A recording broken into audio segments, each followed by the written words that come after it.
సరిగ్గా 24 ఏళ్ల క్రితం ఉమ్మడి ఆంధ్రప్రదేశ్ రాష్ట్రాన్ని కుదిపేసిన సంచలన ఘటన. ఉజ్వల భవిష్యత్తున్న ఓ వర్తమాన హీరోయిన్ అనుమానాస్పద మృతి.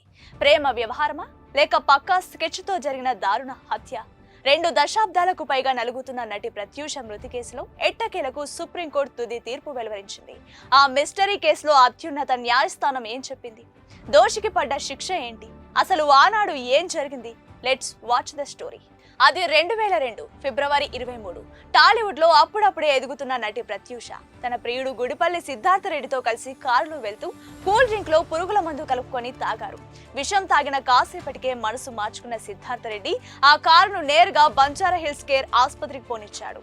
అయితే ఫిబ్రవరి 24న చికిత్స పొందుతూ ప్రత్యూష మరణించగా సిద్ధార్థ రెడ్డి మాత్రం ప్రాణాపాయం నుంచి బయటపడ్డాడు. అయితే ఇది ఆత్మహత్య కాదని తన కూతురిపై సామూహిక అత్యాచారం చేసి గొంతు నులిమి చంపేశారని ప్రత్యూష తల్లి సరోజినీదేవి సంచలన ఆరోపణలు చేశారు.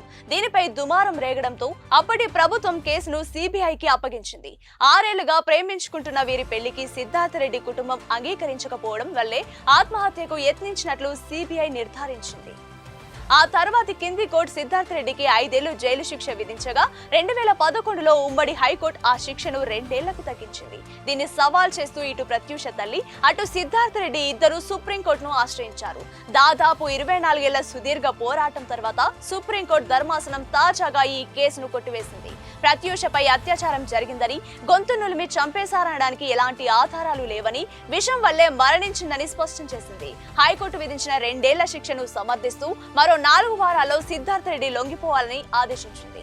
అది విషయం. 24 ఏళ్ల పాటు సాగిన ఒక మిస్టరీ కేసుకు సుప్రీంకోర్టు తుది తీర్పుతో తెరపడింది. తప్పు చేసిన వాళ్లకు చట్టం నుంచి ఎప్పటికీ తప్పించుకోలేరనడానికి ఈ కేసే ఉదాహరణ.